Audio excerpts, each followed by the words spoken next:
The youth out there has a future. Go out there and look for the future. And you will see our brothers and our kids selling pure water on the streets. And you call that future for our children. That there is no future for them. The future starts with Hassan Yerga and transform to them and to others. Thank you very much. Thank you, IEA. Thank you, everybody. No applause yet. Thank you very, very much. Now, NPP, Nana Akufo-Addo, please. Madam, thank you, and thank you for your indulgence.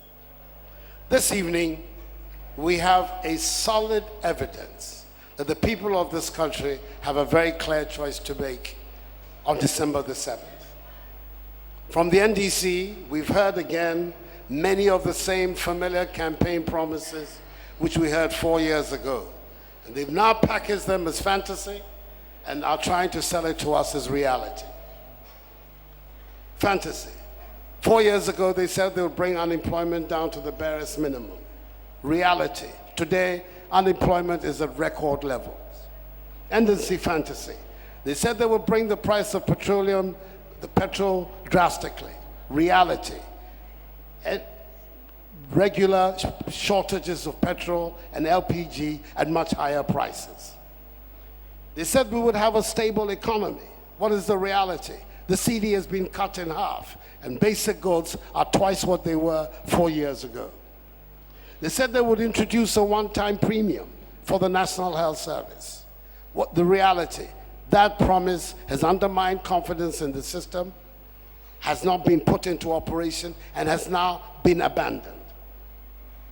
The promise, they said that they would make sure that procurement would be used as an instrument to strengthen the Ghanaian private sector. What is the reality? Sole sourcing has been the practice, and which has been invariably in favor of foreign companies. We were told in 2008, in their manifesto and in their campaign, that they would make sure that the president heads the National Development Planning Commission to make it living, to give it teeth. Today we're being told by this president that that in fact is a way of politicizing the work of the National Development Commission. The MPP vision is very different. I lead a team of committed, dedicated men and women who are ready to take on the challenge of transforming the economy of our country and setting Ghana on the road to prosperity. I am passionate about education. I'm passionate about education because I know what it has done for me in my life and in the lives of many others. I know that the president, a beneficiary of free secondary education, knows this as well. After tonight's encounter, I am more than convinced that it is absolutely imperative for us to institute the system of free senior high school education. And with your vote and God's blessing, I will do that when elected on the 7th of December.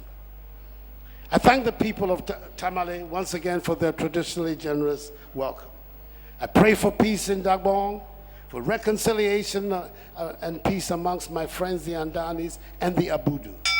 This proud and ancient kingdom deserves to be in its rightful place in Ghana. We are for peace. Please, your time is up. Your time is up. Okay, now we go to NDC. Thank you very much. Including comments, please. Thank you very much. I want to first and foremost thank the IEA for this opportunity it's given to Ghanaians to get to know who the persons who want to lead this country going forward are. I hope also that my participation in these debates have deepened our democracy and continue to raise the image of Ghana as a model of democracy in Africa and in the rest of the world.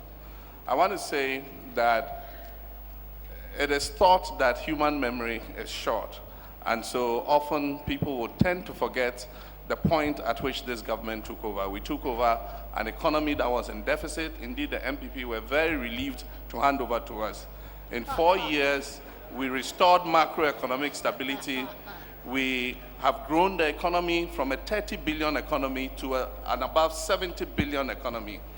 This country is making significant progress. It is not retrogressing, as some presidential candidates would want Ghanaians to believe just because they want to win political power. NDC in 3 years has laid the kind of foundation that would move this country forward and transit it from the lower middle income status that we are into a full middle income status. Our country's future is bright, and we can attain that future if we harness all the human resources that our country has. And that is the promise that I give to this country, that as president of this country, I will harness all the human talent that is available to move this country forward. As a child of Ghana, born in post-independence Ghana, I am imbued with the nationalism that it takes to open the opportunities of this country to all Ghanaians, irrespective of their ethnic origin, irrespective of their political affiliation, irrespective of their gender.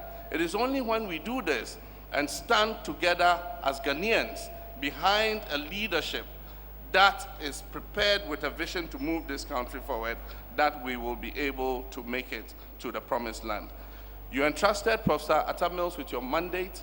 He commenced the Better Ghana agenda, brought unprecedented development to all the districts of this country, and we are offering you advancing the Better Ghana agenda to move that to a higher level.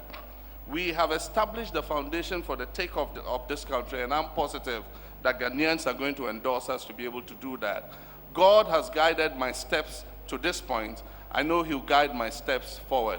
God has guided the steps of this nation to this point, and I know He's taking Ghana to the promised land that He has laid out for us. Thank you very much, people of Tamale. Thank you very much, Ghanaians, and vote NDC come December 2012. Idebi Keke. Yes.